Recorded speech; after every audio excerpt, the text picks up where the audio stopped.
पठान जी, वारिस पठान जी, वारिस पठान जी, आपको सवाल। अच्छा अच्छा, आपको किस स्टाइल से पसंद है? तीन तरह के अप्रोच होते हैं मेरे। करके बात करो, अच्छा लगता है, एक देखिए, हम इंसाफ की बात करते हैं। हाँ, तो आपको क्या, आपको कैसे, आपकी मरम्मत कैसे करूं? आप कैसा? अरे अरे अरे, मैं रजा साहब से बात कर रहा हूं, आप चुप रहिए ना। अरे आप चुप रहिए ना, मैं रजा साहब से बात कर रहा हूं। रजा साहब, रहेगी जुबाने खंजर, लहू पुकारेगा आस्तीन का। ठीक है, और जवाब देंगे, मुंह तोड़ जवाब देंगे। तुम्हारे 50 आदमी थे। कहाँ है आपके 50 की? नहीं, वारिस पठान को साइड करिए, 20 करोड़ रजा साहब को लाइए, रजा साहब को, बाकी 4 लोगों को बोलने ही नहीं दे रहा है। आदत से मजबूर है, किए हुए डिबेट को आदत से मजबूर है, क्या करें? राशिद साहब शांति से बैठे सुन रहे, मौलाना अंसार रजा शांति से बैठ रहे, दोनों जो हैं पूरी तहजीब का परिचय दे रहे हैं। और ये पता नहीं क्या आए बाएं साएं, बौखलाहट किसरियाहट, बौखलाहट में क्या क्या जरइयत की। हेलो दोस्तों, स्वागत है अपने YouTube चैनल पर जिसका नाम है GY क्रिएटर स्टूडियो। आज एक और धमाकेदार डिबेट लेकर आए हैं जिसमें रिपब्लिक भारत के एंकर अर्णव गोस्वामी वक्फ बोर्ड वापस लेने के लिए पूर्व AIMIM के विधायक वारिस पठान से सवाल पूछे, जिससे वारिस पठान बौखला गया और उल्टी सीधी बातें करने लगा। और उधर बीजेपी प्रवक्ता सुधांशु त्रिवेदी भी वारिस पठान को रगड़ कर धो डाला। तो चलिए दोस्तों देखते हैं आज एक और मजेदार डिबेट। पठान जी, वारिस पठान जी, वारिस पठान जी, आपको सवाल। अच्छा अच्छा, आपको किस स्टाइल से पसंद है? तीन तरह के अप्रोच होते हैं मेरे। करके बात करो, अच्छा लगता है, एक देखिए, हम इंसाफ की बात करते हैं। हाँ, तो आपको क्या, आपको कैसे, आपकी मरम्मत कैसे करूं? आप कैसा चाहेंगे? आप डर के भाग मत जाओ। अरे अर्नब जी, आप डर के भाग मत जाओ मेरे से। आप मेरे से डर के भाग मत जाओ। वारिस पठान फोन पे ओवैसी ने अभी कहा है आपको कि हार रहे हो, और बिल्कुल हार रहे हो। मेरी बात सुनिए, बात यह है, देखिए, वारिस पठान के पास बहुत पैसा है अंसार रजा जी। आप कहते हैं आप गरीब नवाज फाउंडेशन है, मैं चाहता हूं आप एक अमीर नवाज फाउंडेशन, बात तो सही है, बनाइए, और एक अति अमीर नवाज फाउंडेशन बनाइए। अति अमीरों के लिए फाउंडेशन बने अंसार रजा जी, और उसमें असदुद्दीन ओवैसी को उसका चेयरमैन बना दे। इनसे अमीर आदमी शायद देश में और कोई नहीं होगा। अबे साले, तभी। और हमेशा कहते हैं लोग कि मुसलमान बेहाल है। अगर मुसलमान बेहाल है तो वक्फ बोर्ड के पास 9.5 लाख करोड़ की जमीन है। 9.5 लाख करोड़ की जमीन है। अरे चुप रही है। अरे अरे अरे, मैं रजा साहब से बात कर रहा हूं, आप चुप रही है ना। अरे आप चुप रही ना, मैं रजा साहब से बात कर रहा हूं। रजा साहब, रहेगी जुबाने खंजर, लहू पुकारेगा आस्तीन का। ठीक है, और जवाब देंगे, मुंह तोड़ जवाब देंगे। तुम्हारे 50 आदमी थे। कहाँ है आपके 50 की भीड़? कहाँ है तुम्हारी? तुम्हारी 50 की भीड़ कहाँ है अभी? हजारों थे। अभी कहाँ है 50 की भीड़? हजारों थे वहाँ। अरे 60 लोग को तो पुलिस हिरासत में ले गया उठा के। 60 लोग तो थे ही नहीं तुम्हारे साथ। जवाब दे रहे, 60 लोग तो थे ही नहीं तुम्हारे साथ। और कहते मैं सारे मुसलमानों के लिए बोलता हूँ, मैं मुसलमानों का आवाज हूँ, मैं मुसलमानों का आवाज हूँ। अरे अरे नहीं, सुधांशु जी, मूल मुद्दा क्या है? एक मिनट रजा, नहीं, मूल मुद्दा, इंसाफ के लिए लड़ रहा हूं। अरे मूल मुद्दा ये क्या डिबेट हो रही है? नहीं, वारिस पठान को साइड करिए, 20 करोड़ रजा साहब को लाइए, रजा साहब को, बाकी 4 लोगों को बोलने ही नहीं दे रहा है।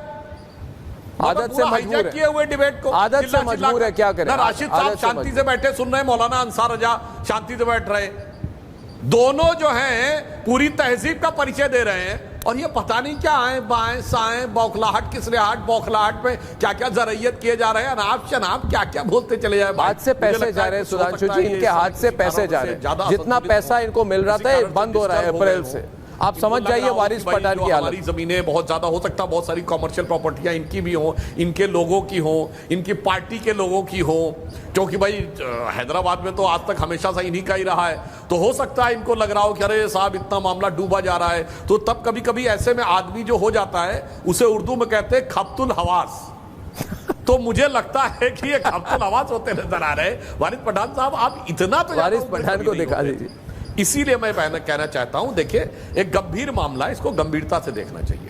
सरकार ने पूरी कानूनी प्रक्रिया के द्वारा एक वो काम स्वामी किया मजा हुआ आ गया। है। और मैंने उर्दू जो से सवाल नफरत करने पूछा वाले, है कि उर्दू गरीब के आसार मुसलमानों पढ़ के रहे हैं लिए, आपके आम चैनल पे बैठ मुसलमानों के। के लिए देश बदल क्या रहा क्या है। काम किए हैं वक्फ मेरा बोर्ड की देश जमीन बदल में, रहा है। वो बता दें। सुधांशु उसके बदल बाद रहा कहें है। कि हमारा अर्नब बदल रहा हमारा है। ये हक वाह। मारा जा रहा, हमारा वो हक मारा जा रहा। हकीकत तो ये है मुझे कि ये स्क्रीन से हटा के मुस्लिम मेरी वोट आवाज के बंद नहीं ठेकेदारों कर ने सकते। मुसलमानों का हक मार के रखा हुआ है।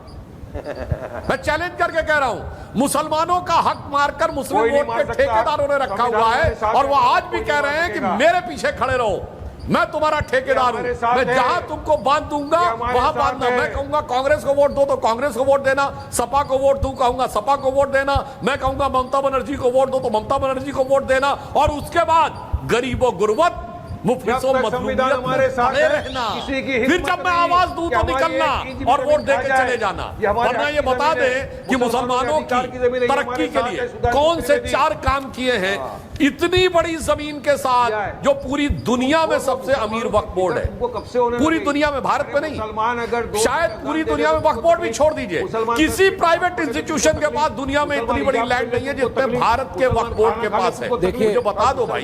सुधांशु जी एक मिनट, सुधांशु जी एक मिनट, एक मिनट, वारिस सुधांशु जी एक मिनट जरा, मैं 1 मिनट इंटरवीन करूंगा।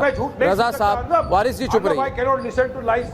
Arnab, I don't want to listen to lies and canards. भाग रहे हो क्या? My ears are aching. भाग रहे हो? I don't want to listen to lies and भाग रहे हो क्या? इतना झूठ बोलेंगे, भाग रहे हो? इतना झूठ बोलेंगे, भाग रहे हो? तो एक बार सच बोल दो सुधांशु त्रिवेदी।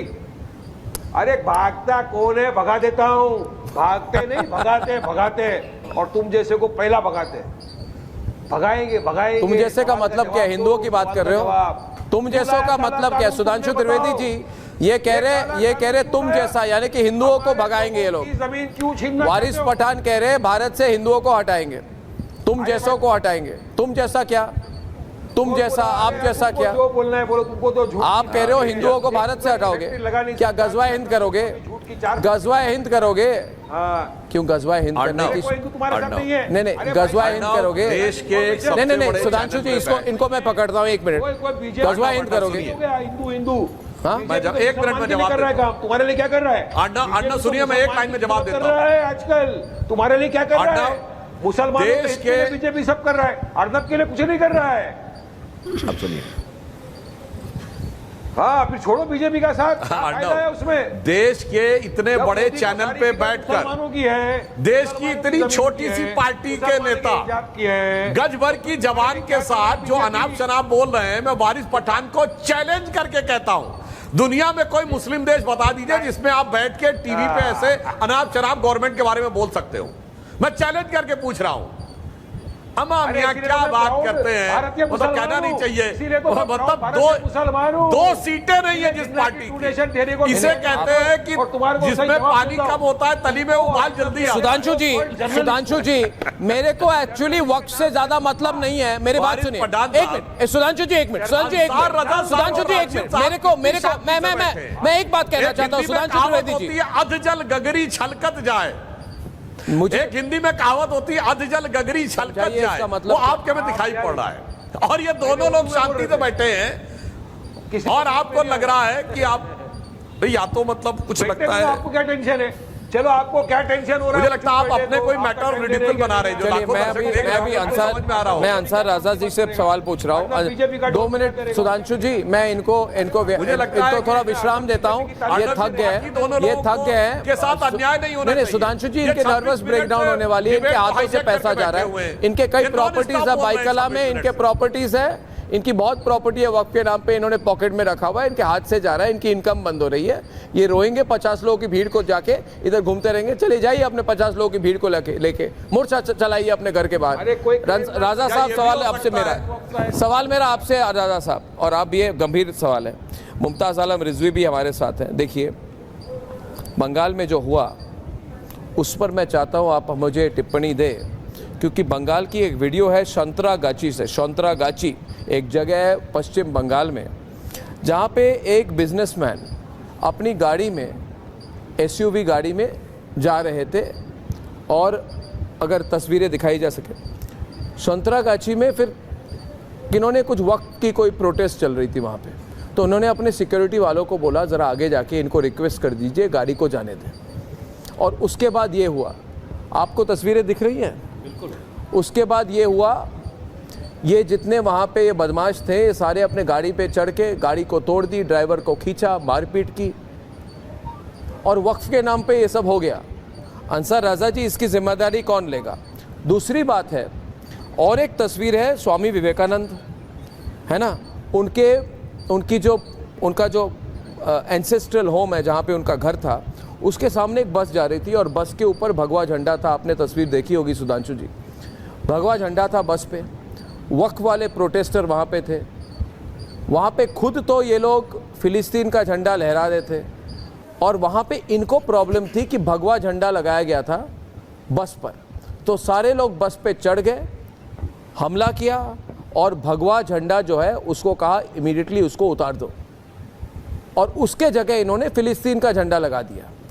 अब मुझे समझाइए रज़ा जी, ये क्या हो रहा है? पश्चिम बंगाल भारत में 100 करोड़ हिंदू हैं। अगर किसी बस ड्राइवर ने वहाँ पे अगर भगवा झंडा लहराया तो उसका हक है। वो भगवा झंडा नहीं लहराएगा तो क्या हरा झंडा लहराएगा कोई हिंदू? और अगर हरा झंडा लहराया जाता और उसको उतारा जाता, आप मान के चलिए जितने सेक्युलर ब्रिगेड के लोग हैं सुधांशु त्रिवेदी जी, अगर बस पे हरा झंडा होता और ये हिंदू होते और हरे झंडे को उतार के भगवा झंडा लगाते या कोई भी झंडा लगाते, तो ये सारे जितने स्यूडो सेक्युलर लोग हैं ये कहते हैं भारत में मुसलमानों को रहने का हक नहीं है। तो बताइए रज़ा साहब, ये क्यों हो रहा है? वक्फ का भगवे झंडे के साथ क्या लेना देना, और भगवे झंडे को उतार के फ़िलिस्तीन का झंडा लगाना, ये क्या हो रहा है? ये किस तरह की फ्रीडम ऑफ एक्सप्रेशन है? रज़ा साहब आप मुझे समझाइए, मुझे तो समझ में नहीं आती। और जितने लोग ये प्रोग्राम देख रहे हैं, मैं आप लोगों से हाथ जोड़कर विनती कर रहा हूँ, ये होने ना दें।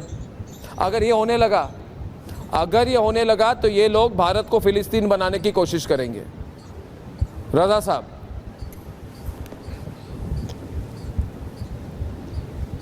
अब मुझे बोलना है अर्नब जी? जी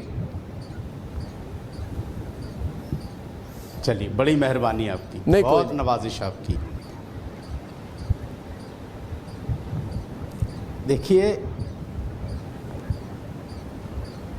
हर इंसान को हिंदुस्तान में, हमारे प्यारे भारत में कानूनी एतबार से एहतजाज करने का हक है। कानून अपने हाथ में नहीं लेना चाहिए। अपनी मांग अगर कोई बात है तो वो करनी चाहिए, और वक्फ बोर्ड पर हमारी ये मांग है कि सरकार इस कानून को वापस ले और हम कानूनी तरीके से हम उसका एहतजाज करें। और किसी को कानून हाथ में नहीं लेना चाहिए, न किसी को नुकसान पहुंचाना चाहिए, न किसी का झंडा उतारना चाहिए। आपको क्या हक है किसी के भगवा झंडा उतारने की? लेकिन जब बहराइच में एक मुसलमान के घर पर हरा झंडा था तो एक लड़के को, वो एक मिश्रा जी थे, शायद शर्मा जी थे, वो बेचारे की नाहक जान चली गई, और वो भी नहीं होना चाहिए था। लेकिन इस तरह के प्रयास नहीं होने चाहिए। आप एक बात, मुझे मालूम नहीं था, बहुत ज़माने के बाद मैं आपको देख रहा हूँ, और मैं भी बहुत ज़माने के बाद आपके चैनल पे आया हूँ। मुझे नहीं पता था कि 25-30 मिनट तक बिल्कुल आप बंदूक भरे बैठे हुए हैं, कि 25-30 मिनट तक बिल्कुल लगातार बमबारी करेंगे आप हम लोगों के ऊपर।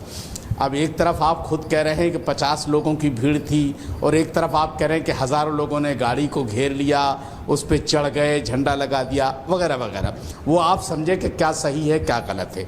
लेकिन मैं सुधांशु जी से एक छोटी सी गुजारिश करूँगा। सुधांशु जी, आप पार्लियामेंट के मेंबर हैं और दानिश्वर हैं, मुझे सिर्फ इतना बता दीजिए कि ऐसे कानून क्यों आप लाते हैं कि पहले 15-20 दिन 25 दिन पहले से प्रोपेगेंडा तैयार होता है, सारे चैनलों पर 20 दिन से डिबेटें चलती हैं, फिर कानून बनता है, लेकिन जब आपने नोटबंदी की तब लोगों को पता नहीं चला, जीएसटी लाए लोगों को पता नहीं चला, 2000 का नोट लाए बंद कर दिया, कहीं डिबेट नहीं, कुछ नहीं।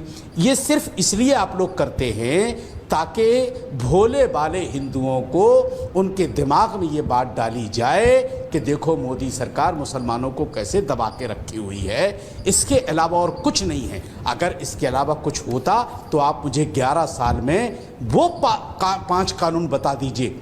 चलो मुसलमानों को हम साइड में रख देते हैं, कोई बात नहीं। रज़ा साहब एक सवाल पूछूं आपको? 5 काम ऐसे बता दीजिए जो आप रज़ा साहब एक सवाल पूछूं? की भलाई के लिए आपने पार्लियामेंट में पास की।